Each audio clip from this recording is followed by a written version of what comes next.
السلام علیکم ورحمۃ اللہ وبرکاتہ۔ الحمد للہ العلی الاکبر والصلاة والسلام علی سید البشر وعلی آلہ واصحابہ السرج الغرر، اما بعد فاعوذ باللہ من الشیطان الرجیم، بسم اللہ الرحمن الرحیم۔ انا فتحنا لک فتحا مبینا، صدق اللہ مولانا العظیم وصدق رسولہ النبی الامین المعین الکریم، ونحن علی ذلک لمن الشاہدین ومن الشاکرین والحمد للہ رب العالمین۔ معزز سامعین کرام، یہ ہماری اور آپ کی سعادت مندی اور فیروز بختی ہے کہ آج جبکہ رمضان المبارک کی یہ 20ویں شب ہے اور 20ویں تاریخ شروع ہو چکی ہے، آج ہم اور آپ جماعت رضائے مصطفیٰ ممبئی کے پلیٹ فارم پر اور اسی کے بینر تلے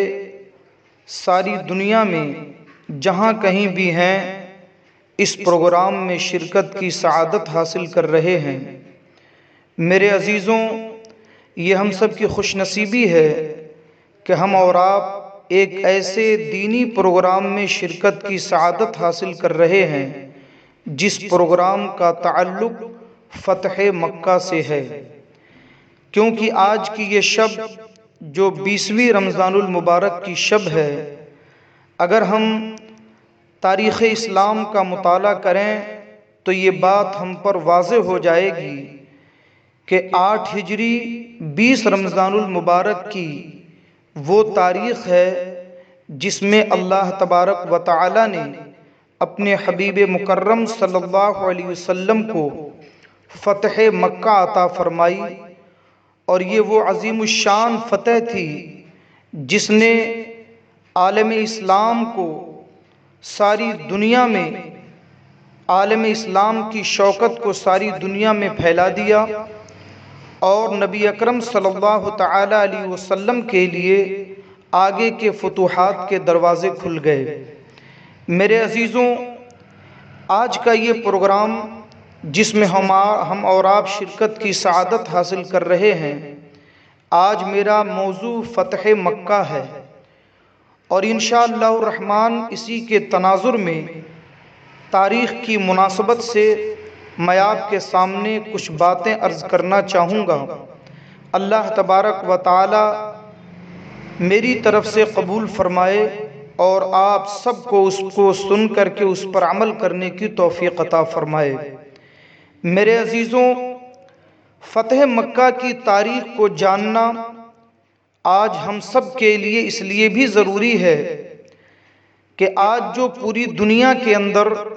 اسلام مخالف فضا بنائی جا رہی ہے اور اسلام فوبیا کے ذریعے سے پوری دنیا کو اسلام اور مسلمانوں سے ڈرانے کی ناپاک کوشش کی جا رہی ہے، ضروری ہے کہ ہم دنیا کے سامنے فتح مکہ کی وہ عظیم الشان تاریخ کو پیش کریں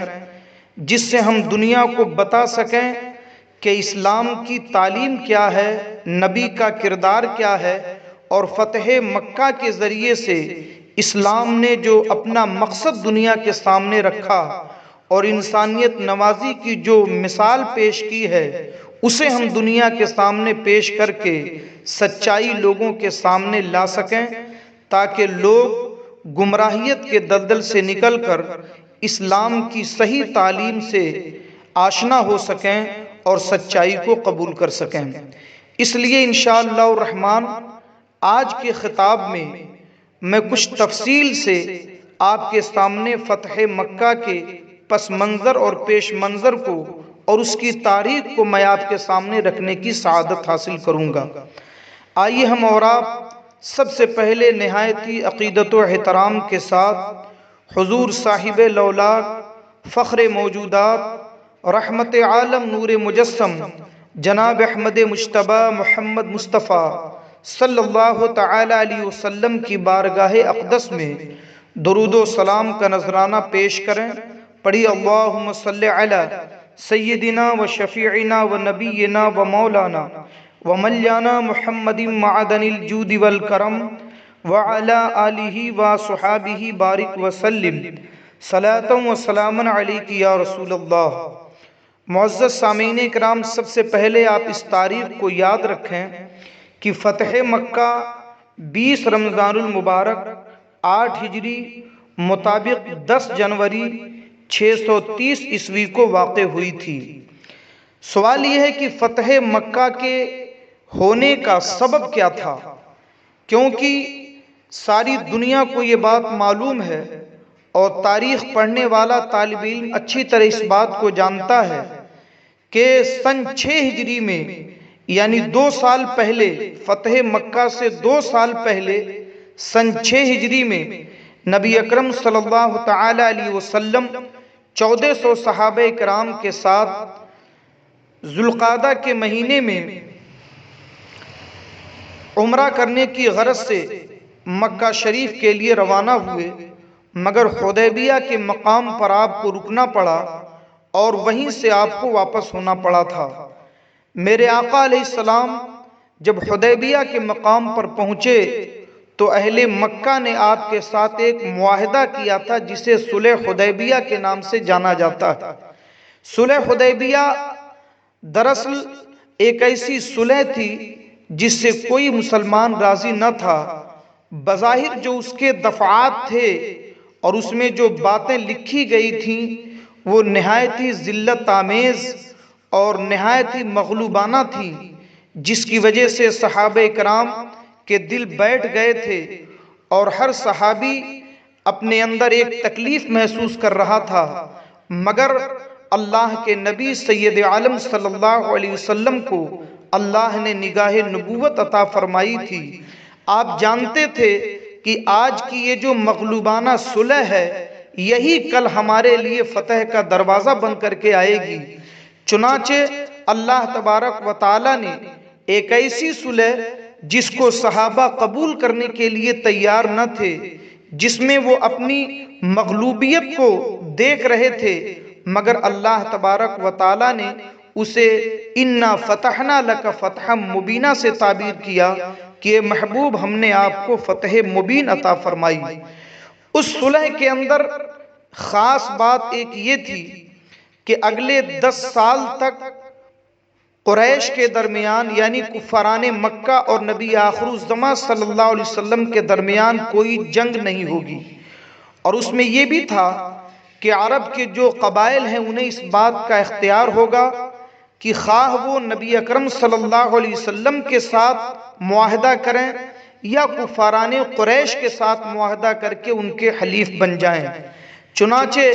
اسی صلح کے بعد قبیلے بنو بکر نے قریش کے ساتھ معاہدہ کر کے انہوں نے ان کی حمایت حاصل کی تھی، اور قبیلے بنو خزاعہ نے نبی اکرم صلی اللہ تعالی علیہ وسلم کے ساتھ اپنی باہمی امداد کا معاہدہ کیا تھا۔ نبی اکرم صلی اللہ تعالی علیہ وسلم کا یہ حلیف قبیلہ جو قبیلے بنو خزاعہ کے نام سے جانا جاتا ہے، قبیلے بنو خزاعہ اور قبیلے بنو بکر کے درمیان بہت پرانی رنجش تھی اور ان کے درمیان آپس میں کئی لڑائیاں ہو چکی تھیں۔ جب یہ صلح ہو چکی اور صلح کے بعد قبیلے بنو بکر نے قریش کے ساتھ اور قبیلے بنو خزاعہ نے رسول پاک علیہ السلام کے ساتھ معاہدہ کر لیا، تو کچھ دنوں کے بعد قبیلے بنو بکر نے اپنا پرانا بدلہ لینے کے لیے قبیلے بنو خزاعہ کے اوپر حملہ کیا، اور یہ حملہ اتنا شدید تھا، اتنا اچانک تھا کہ وہ لوگ سنبھل نہ سکے اور تقریباً 2 درجن سے زیادہ لوگ ان کے مارے گئے۔ اور چونکہ اس جنگ کے اندر قبیلے بنو بکر اکیلے نہیں تھے بلکہ قریش کے بڑے بڑے سردار، اس میں مثلاً اکرمہ بن ابی جہل، صفوان بن امیہ اور سہیل بن عمرو وغیرہ بھی اس میں شریک تھے، اور ان دونوں نے مل کر کے یعنی کفاران قریش اور قبیلے بنو بکر دونوں نے مل کر کے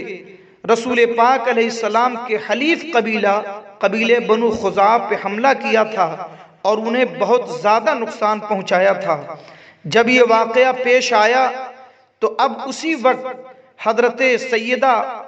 میمونہ رضی اللہ تعالی عنہ فرماتی ہیں، اور یہ روایت پاک زرقانی جلد نمبر 2 صفحہ نمبر 290 پر حضرت میمونہ رضی اللہ تعالی عنہ کی روایت موجود ہے کہ جس وقت قبیلے بنو خزاعہ پر بنو بکر اور کفاران قریش نے حملہ کیا تھا، اس وقت انہوں نے وہیں سے رسول پاک علیہ السلام کو مدد کے لیے پکارا تھا، اس لیے کہ حضرت میمونہ فرماتی ہیں کہ میں نے دیکھا کہ نبی اکرم صلی اللہ تعالی علیہ وسلم وضو فرما رہے ہیں، اور وضو سے فارغ ہونے کے بعد اچانک میں نے یہ آواز سنی کہ نبی اکرم صلی اللہ علیہ وسلم ارشاد فرماتے ہیں لبیک لبیک لبیک، اور پھر آپ نے 3 مرتبہ فرمایا نصرتا نصرتا نصرتا۔ حضرت میمونہ فرماتی ہیں کہ وضو سے فارغ ہونے کے بعد میں نے آقا علیہ السلام کی بارگاہ میں درخواست پیش کی، یا رسول اللہ اس وقت یہ الفاظ آپ نے کس سے ارشاد فرمائے ہیں اور کیوں آپ نے یہ الفاظ ارشاد فرمائے؟ تو اللہ کے نبی سید عالم صلی اللہ علیہ وسلم نے فرمایا اے میمونہ تمہیں معلوم نہیں میرا وہ حلیف قبیلہ جو بنو خزاعہ ہے جو مکے کے اطراف میں آباد ہے، ان کے اوپر اچانک بنو بکر اور کفاران قریش نے شدید حملہ کر دیا ہے، اور یہ حملہ اتنا شدید ہوا کہ وہ سنبھل نہیں سکے، اور ان کے بہت سارے لوگ اس جنگ میں کام آ چکے ہیں۔ ان لوگوں نے وہیں سے مجھے مدد کے لیے پکارا ہے اور ان کی آواز مجھ تک پہنچی، اور میں نے اسی کے جواب میں یہ فرمایا لبیک لبیک، میں حاضر ہوں میں حاضر ہوں، اور میں تمہاری مدد کے لیے پہنچ رہا ہوں۔ سبحان اللہ، نبی اکرم صلی اللہ تعالی علیہ وسلم کے اس واقعے میں ہمیں اس عقیدے کی ترجمانی ملتی ہے کہ اللہ تبارک و تعالی نے رسول اکرم صلی اللہ علیہ وسلم کو وہ قوت سماعت عطا فرمائی ہے کہ آپ کو پکارنے والا سینکڑوں میل کی دوری سے اگر آپ کو پکارتا ہے تب بھی اللہ کے نبی سید عالم صلی اللہ تعالی علیہ وسلم کو اللہ تعالی کی طرف سے اس کی خبر کی جاتی ہے، اور میرے آقا اس کی مدد کے لیے پہنچتے ہیں۔ یہی وجہ ہے کہ الحمدللہ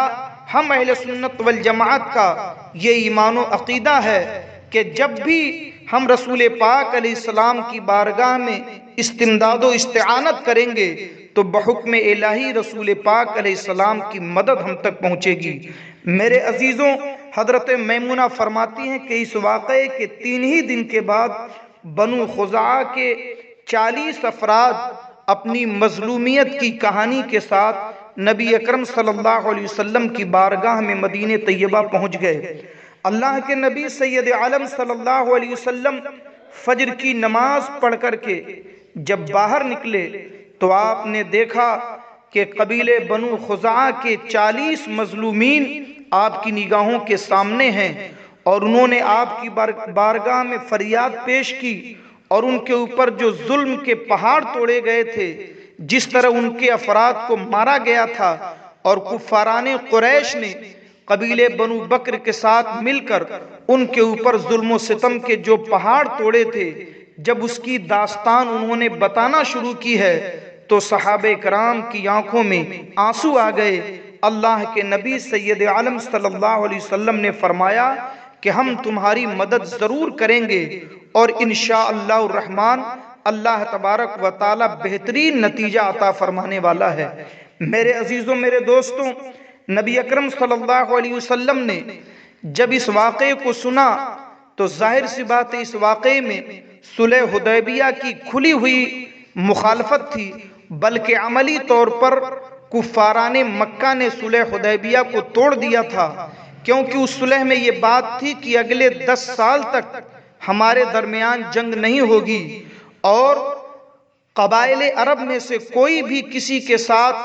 حلیف بن سکتا ہے، کسی کے ساتھ امن اور دوستی کا معاہدہ کر سکتا ہے۔ تو ایسی صورت میں جب قبیلے بنو خزاعہ نے حضور علیہ السلام کے ساتھ امن کا معاہدہ کیا اور حضور علیہ السلام کے حلیف بنے تو ان کے اوپر کفار مکہ کا حملہ کرنا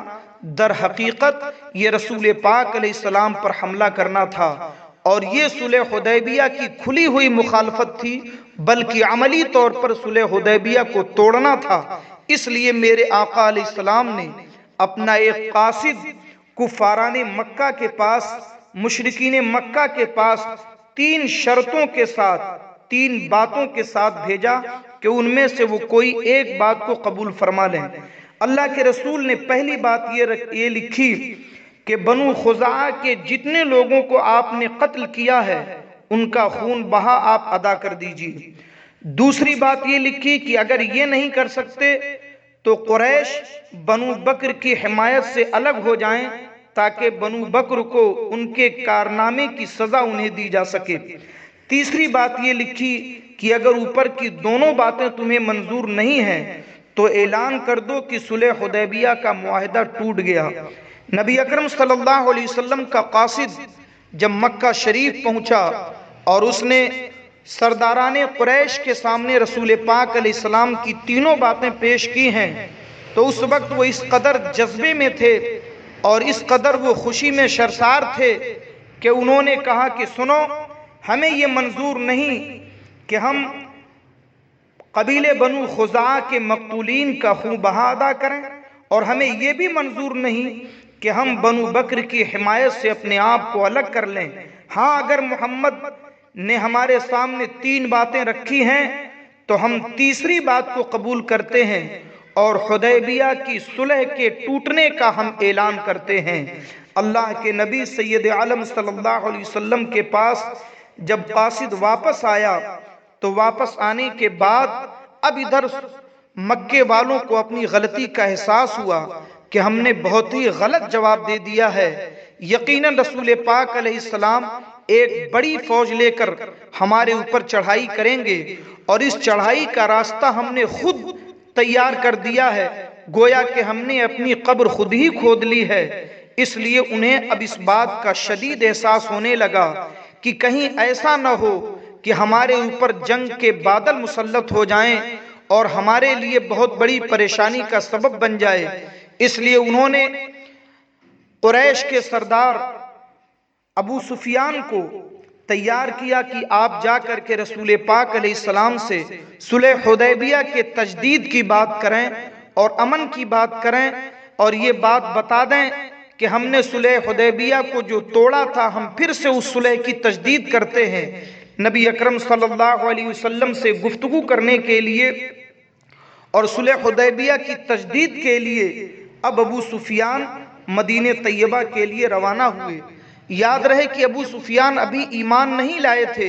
ابھی یہ مشرک تھے اور قریش کے سرداروں میں ان کا شمار ہوتا تھا۔ ابو سفیان جب مدینہ طیبہ پہنچے تو بخاری شریف کے اندر یہ روایت موجود ہے کہ ابو سفیان جب مدینہ طیبہ پہنچے تو سب سے پہلے نبی اکرم صلی اللہ علیہ وسلم کی بارگاہ میں جانے کے لیے آپ اپنی بیٹی حضرت ام حبیبہ کے پاس گئے، کیونکہ حضرت ام حبیبہ رضی اللہ تعالی عنہا ابو سفیان کی بیٹی تھیں اور نبی اکرم صلی اللہ علیہ وسلم کی زوجہ مطہرہ تھیں۔ جب ابو سفیان اپنی بیٹی حضرت ام حبیبہ کے پاس پہنچے ہیں، گھر میں داخل ہوئے اور بستر پہ بیٹھنے کا ارادہ کیا، جیسے ہی بیٹھنا چاہتے تھے حضرت ام حبیبہ رضی اللہ تعالی عنہا نے نبی اکرم صلی اللہ علیہ وسلم کے بستر کو سمیٹ دیا اور چارپائی اٹھا کر کے کھڑی کر دی۔ اتنا دیکھنا تھا، ابو سفیان جلال میں آ کر اپنی بیٹی کی طرف دیکھنے لگے اور کہنے لگے کہ یہ بیٹی، یہ کون سی حرکت تم نے میرے ساتھ کیا ہے؟ کیا تیرا باپ تیری نظر میں اتنا ذلیل ہے کہ وہ تیرے بستر پہ نہیں بیٹھ سکتا؟ حضرت ام حبیبہ نے فرمایا کہ ابو جان، یہ رسول پاک علیہ السلام کا پاک بستر ہے، تم ابھی مشرک ہو اور نجس ہو، میری غیرت کو گوارا نہیں کہ رسول پاک علیہ السلام کے پاک بستر پر ایک نجس مشرک بیٹھے۔ باپ ہونا یہ ایک الگ رشتہ ہے، مگر میری غیرت محبت کو یہ گوارا نہیں کہ میں کسی مشرک کو رسول پاک کے بستر پہ بیٹھنے کی اجازت دوں۔ یہ سن کر کے ابو سفیان کی آنکھوں میں آنسو آ گئے اور وہ غصے کی حالت میں حضرت ام حبیبہ کے مکان سے نکلے اور رسول پاک علیہ السلام کی بارگاہ میں پہنچے، اور پہنچنے کے بعد رسول پاک سے بڑی لجاجت کے ساتھ عرض کیا کہ اے محمد، ہم نے صلح حدیبیہ کے تعلق سے جو صلح کی تھی ہم اس کی تجدید کرنے آئے ہیں، اور ہم نے جو تمہارے قاصد کو جو پیغام دیا ہم اس سے رجوع کرنا چاہتے ہیں، مگر میرے آقا نے ان کی کسی بات کا کوئی جواب نہ دیا۔ اب ابو سفیان اس قدر پریشان ہوئے کہ جب دیکھا کہ رسول پاک علیہ السلام کوئی جواب نہیں دیتے تو حضرت ابو بکر کی بارگاہ میں، پھر حضرت عمر کی بارگاہ میں، پھر حضرت مولا علی کی بارگاہ میں پہنچے اور تینوں کو سفارشی بنانے کی کوشش کی، مگر کہیں کام نہ بنا تو حضرت سیدہ فاطمہ زہرا کی بارگاہ میں پہنچے۔ حضرت امام حسن مجتبی حضرت فاطمہ رضی اللہ تعالی عنہا کے سامنے کھیل رہے تھے، انہوں نے حضرت امام حسن کا ہاتھ پکڑا اور کہا کہ یہ فاطمہ، اگر یہ تیرے 5 سال کا بچہ اپنی زبان سے اتنی بات کہہ دے کہ میں نے صلح حدیبیہ کی تجدید کر دی اور مدینے اور مکے کے درمیان اب لڑائی نہیں ہوگی، ہم نے صلح کی بات کا اقرار کر لیا ہے، تو یاد رکھ تیرا یہ بچہ پورے عرب کا سردار مانا جائے گا۔ حضرت فاطمہ زہرا نے کہا ابو سفیان تم کیسی بچکانی باتیں کرتے ہو، بڑوں کے معاملے میں بچوں کا کیا دخل؟ غرضے کے اس نے بڑی کوشش کیا، حضرت علی رضی اللہ تعالیٰ عنہ کو پکڑ لیا اور ان کے سامنے منت سماجت کرتے رہے کہ اے علی تمہاری بات رسول ضرور مانیں گے، تم اپنے رسول کی بارگاہ میں میری سفارش کرو۔ حضرت علی رضی اللہ تعالیٰ عنہ نے فرمایا کہ میں اس بارے میں رسول پاک علیہ السلام کی طبیعت اور آپ کی مرضی میں اپنی رائے کو دخل نہیں دے سکتا، اللہ کے رسول وہی کرتے ہیں جو اللہ کا حکم ہوتا ہے، اس لیے اب میں تمہاری کوئی مدد نہیں کر سکتا۔ ابو سفیان بڑی مایوسی کے عالم میں وہاں سے واپس ہوا اور مکہ آنے کے بعد انہوں نے سارے حالات بتائے۔ مکے والے بڑے مایوس ہو گئے، مگر انہوں نے جو کارنامے خود انجام دیے تھے، جو غلطیاں انہوں نے خود کی تھیں، اب اس کو ان کے انجام کے لیے انہیں خود تیار رہنا چاہیے تھا۔ ادھر نبی اکرم صلی اللہ تعالی علیہ وسلم نے صحابہ کرام کو خروج کا حکم ارشاد فرمایا، اور بخاری شریف جلد نمبر 2 صفحہ نمبر 613 پر ہے کہ 10 رمضان المبارک کو نبی اکرم صلی اللہ تعالی علیہ وسلم 10,000 صحابہ کرام کے ساتھ، اور بعض روایتوں میں ہے کہ تقریباً 12,000 صحابہ کرام کے ساتھ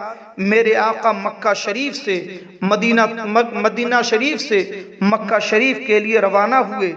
جب میرے آقا صحابہ کرام کے ساتھ نکلے ہیں تو سارے صحابہ اور خود نبی اکرم صلی اللہ تعالی علیہ وسلم روزے کی حالت میں تھے، مگر مدینہ طیبہ سے نکل کر جب میرے آقا مقام قدید میں پہنچے تو آپ نے پانی منگایا اور اپنی اونٹنی شریف پر سارے صحابہ کے مجمع میں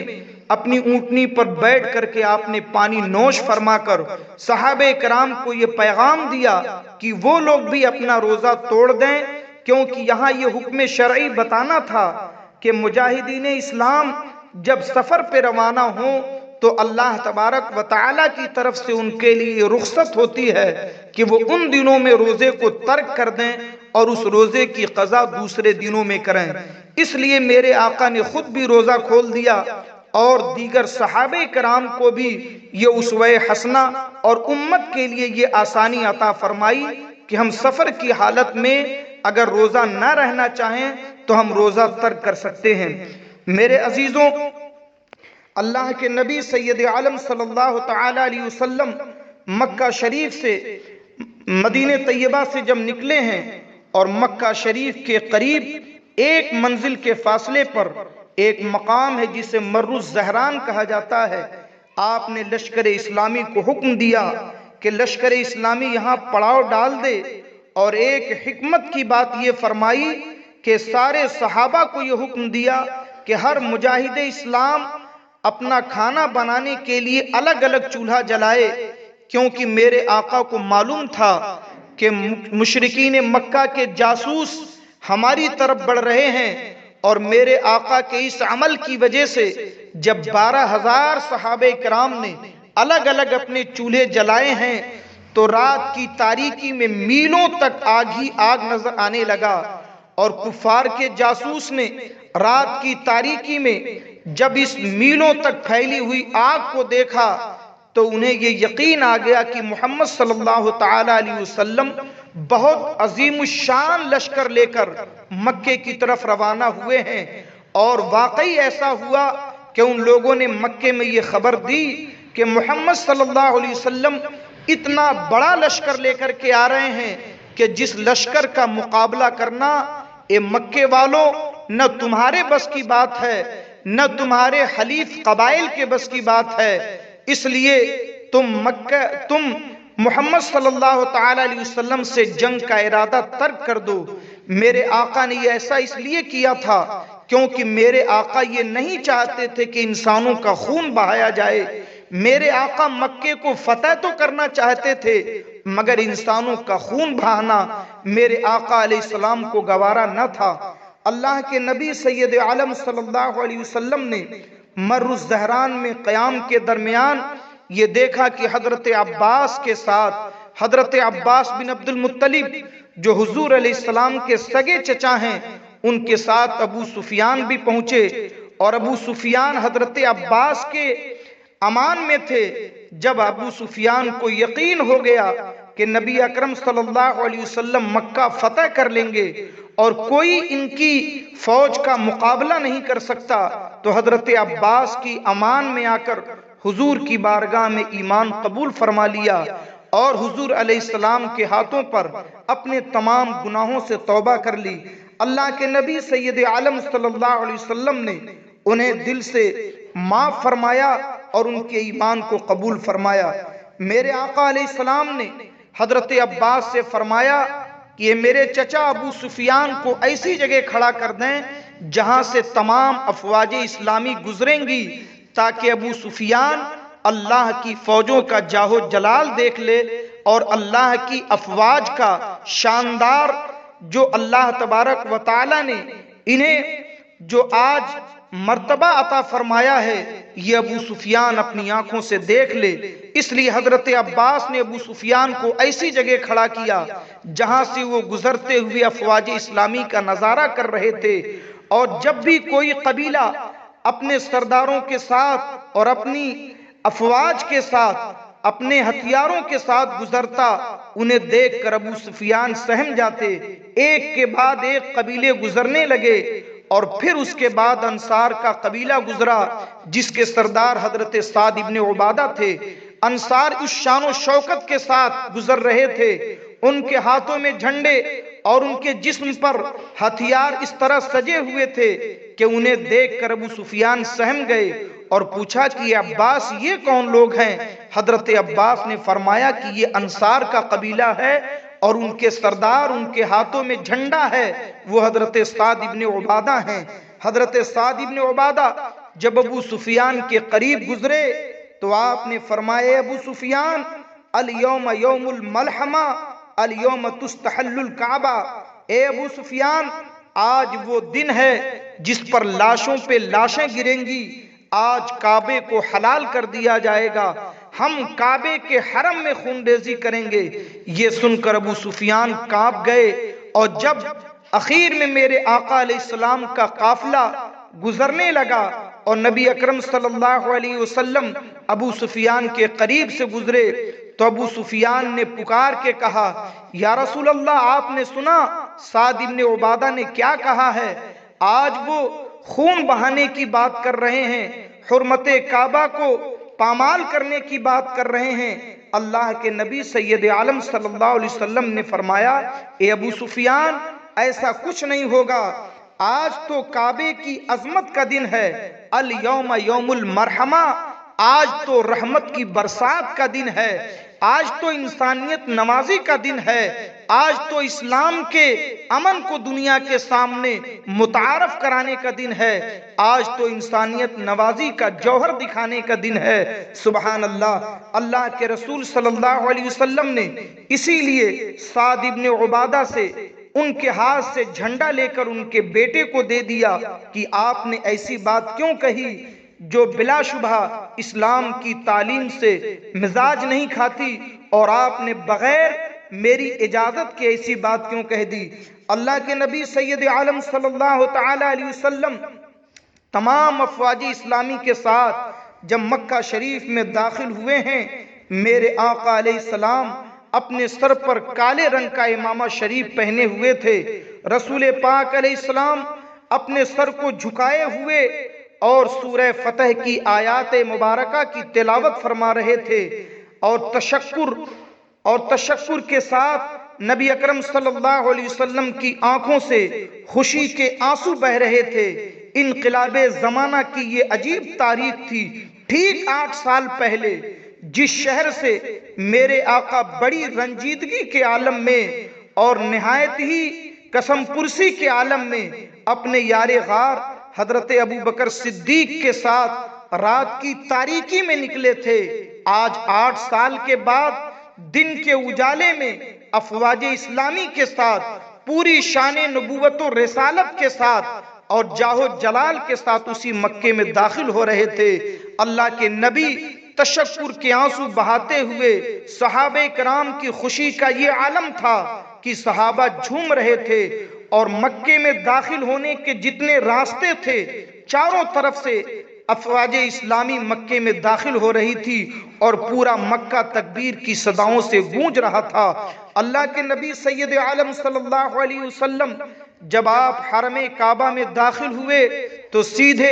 حضرت علی کی بہن حضرت ام ہانی کے گھر تشریف لے گئے۔ سب سے پہلے میرے آقا نے غسل فرمایا، اور غسل فرمانے کے بعد لباس تبدیل فرمایا، اور 8 رکعت آپ نے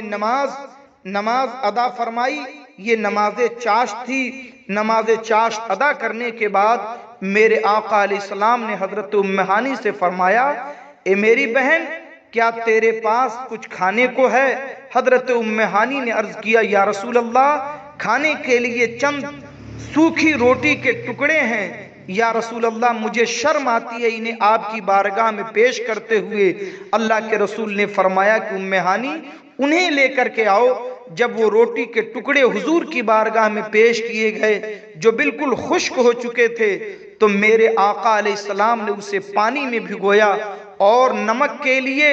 جب نمک کو حضرت ام ہانی نے سالن کے طور پر پیش کیا تو آپ نے فرمایا، ام ہانی، کیا اس کے علاوہ کوئی سالن ہے؟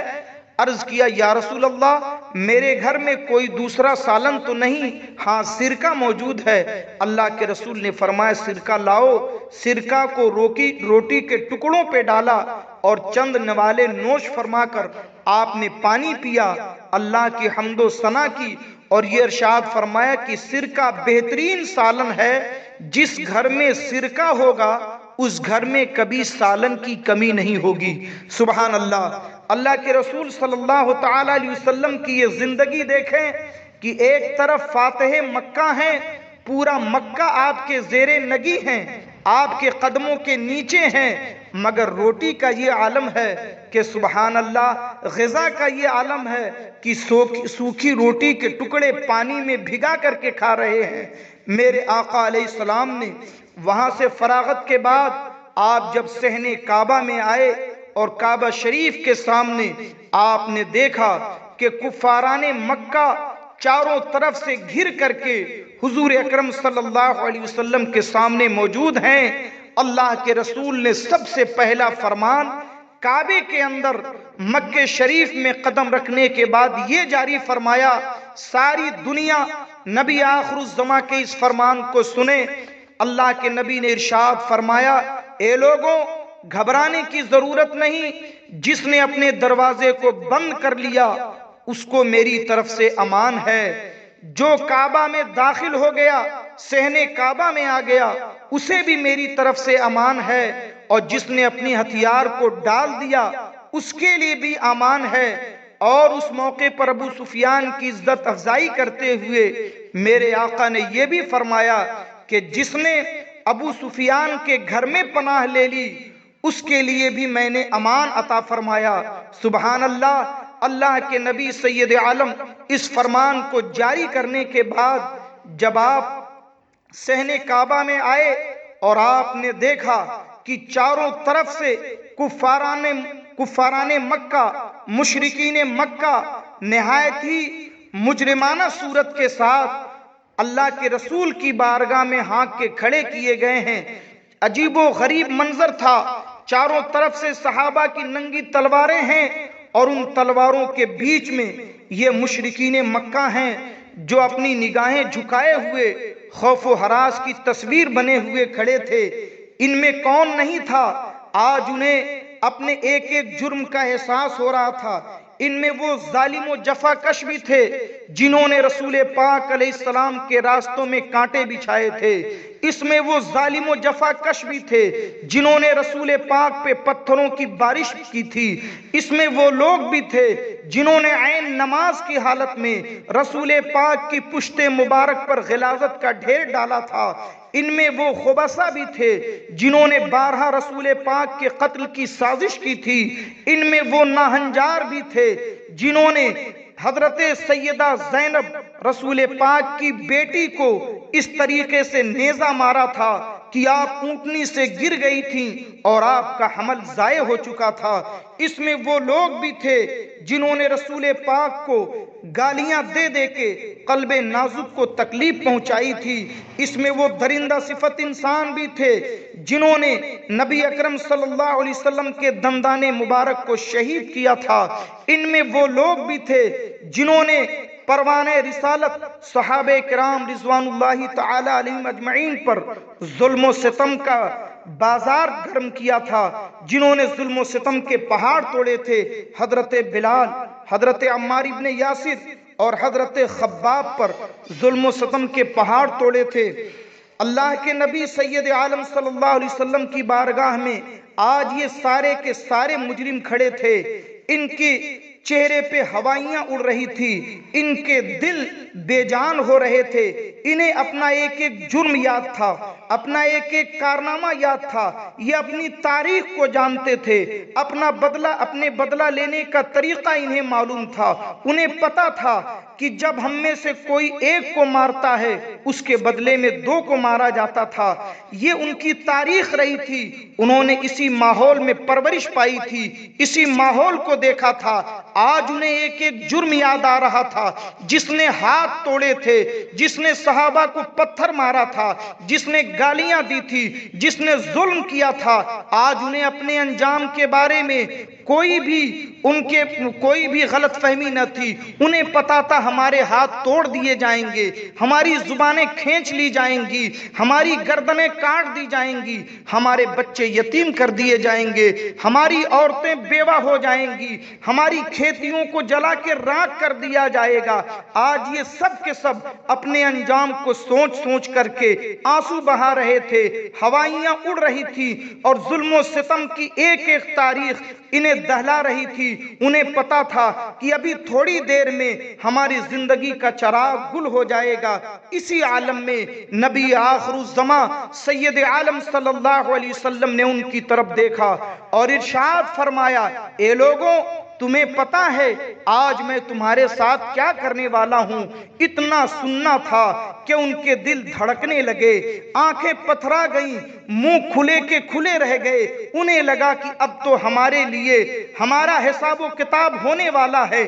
اب ہمیں تمام جرائم کی سزا ہمیں ملنے والی ہے۔ مگر انہوں نے نبی کی طرف بڑی لجاجت کے ساتھ دیکھ کر کے انہوں نے یہ عرض کیا، اخن کریم و ابن اخن کریم، آپ کریم باپ کے بیٹے ہیں اور کریم سے کرم کی امید کی جاتی ہے، آپ سے کرم کی امید رکھتے ہیں۔ اللہ کے نبی نے ان کی طرف دیکھا، وہ سارے کے سارے امید و بیم کے ساتھ حضور کی طرف دیکھ رہے تھے۔ اللہ کے رسول نے ارشاد فرمایا، اے لوگوں لا تثریب علیکم اليوم اذهبوا فانتم الطلقاء، جاؤ جاؤ محمد الرسول اللہ آج تم میں سے کسی پر کوئی الزام نہیں دیتے، تمہارے کسی جرم کا کوئی بدلہ نہیں دیتے، جاؤ محمد تم سب کو معاف کرتے ہیں۔ اللہ اکبر، زمین و آسمان تھرا گئے۔ نبی کا یہ فرمان سن کر کے اقوام عالم حیرت میں ہے۔ عرب کے مشرکین پھٹی پھٹی آنکھوں سے مصطفیٰ جان رحمت کو دیکھ رہے تھے، انہیں اپنے کانوں پر یقین نہیں ہو رہا تھا، مگر اللہ کے رسول نے فرمایا اے لوگوں جاؤ، میں تم سے بدلہ لینے نہیں آیا بلکہ آج تو بدلہ دینے آیا ہوں۔ اتنا سننا تھا، ان کے آنکھوں سے تشکر کے آنسو بہنے لگے، ان کے دل نبی کے قدموں میں بچھنے لگے، ان کے سر جھکنے لگے، اور اچانک مجمع سے ایک آواز اٹھتی ہے، اشہد ان لا الہ الا اللہ واشہد ان محمدًا عبدہ ورسولہ۔ وہ لوگ جو نبی کے جان کے دشمن تھے، آج نبی کا کرم دیکھ کر، آج نبی کی زندگی کا یہ اسوہ حسنہ دیکھ کر کے انہیں اپنی آنکھوں پر یقین نہیں ہو رہا تھا۔ جو اسلام کے بارے میں غلط فہمیاں رکھتے تھے، جو اسلام کو انسانیت کا دشمن سمجھتے تھے، جو اسلام کو انسانیت کے لیے عذاب سمجھتے تھے، آج جب اسلام کی سچائی ان کی نگاہوں کے سامنے آئی تھی تو ذرہ برابر انہوں نے تاخیر نہیں کیا، بلکہ اسلام کی عظمت کے سامنے گھٹنے ٹیک کر کے سچائی کو قبول کیا۔ ان کی زبانیں پکار کے کہہ رہی تھی اشہد ان لا الہ الا اللہ واشہد ان محمدًا عبدہ ورسولہ۔ اور ایک عجیب سما پیدا ہوا،